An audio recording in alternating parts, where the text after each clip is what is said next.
અને ચાના શોખીનો તો ખાસ આ વાત અનુભવતા જ હશે. પરંતુ હવે આ જ ચાને લઈને કંઈક એવા સમાચાર સામે આવ્યા છે કે ભલભલાનું મૂડ બગડી જાય.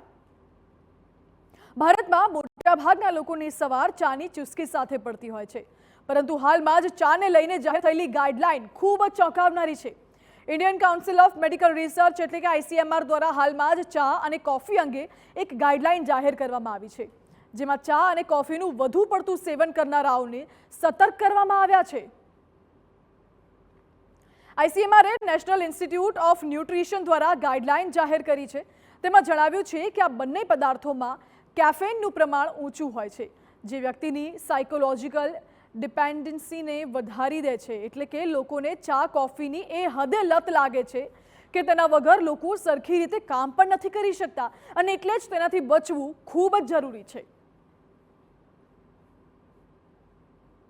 આપને વિસ્તારથી એ જણાવીએ કે ICMRની ગાઈડલાઈનમાં શું કહેવાયું છે. તો 150 મિલીલીટર એટલે કે લગભગ 1 કપ ચામાં 30 થી 65 મિલીગ્રામ સુધી કેફેઇન હોય છે. એટલે કે દિવસની 4 થી 5 કપ અગર ચા પીવી હોય તો એ સ્વાસ્થ્ય માટે હાનિકારક સાબિત થઈ શકે છે, કારણ કે 4 થી 5 કપ ચા પીવાથી 300 મિલીગ્રામ સુધી કેફેઇન શરીરમાં જાય છે. શરીરમાં કેફેઇનનું આટલું પ્રમાણ સ્વાસ્થ્ય માટે ખૂબ જ નુકસાનકારક સાબિત થઈ શકે છે. તો બીજી તરફ ચામાં રહેલું ટેનિન શરીરમાં આયનને ભળતા અવરોધે પણ છે. એટલે કે તમે ગમે તેટલું આયનયુક્ત ભોજન લો, પરંતુ વધારે ચા પીવાથી આયન તમારા શરીરમાં ટકશે જ નહીં, અને આ સરવાળે તમારા શરીર માટે હાનિકારક છે. કોફીના સંજોગોમાં પણ કેફેઇન શરીર પર આ જ પ્રકારની અસર કરે છે. ગાઈડલાઈન મુજબ 150 મિલીલીટર કોફીમાં કેફેઇનનું પ્રમાણ 80 થી 120 મિલીગ્રામ હોય છે, જ્યારે ઇન્સ્ટન્ટ કોફીમાં પણ 50 થી 64 મિલીગ્રામ કેફેઇન હોય છે.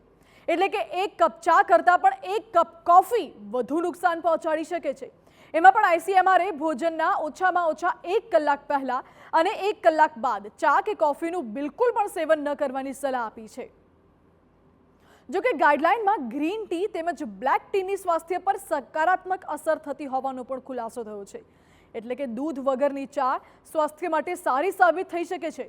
રિપોર્ટ અનુસાર ચામાં કેટલાક એવા તત્વો એવા પણ હોય છે કે જે હૃદય રોગ તેમજ કેન્સર જેવી બીમારીઓનું જોખમ ઘટાડી દે છે.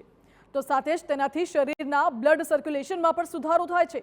પરંતુ જ્યારે ચામાં દૂધ ભળે છે ત્યારે તે સ્વાસ્થ્ય માટે નુકસાનકારક સાબિત થઈ શકે છે. અલબત્ત દૂધ વગરની ચા પણ સીમિત માત્રામાં જ પીવાની ગાઈડલાઈનમાં સલાહ આપવામાં આવી છે.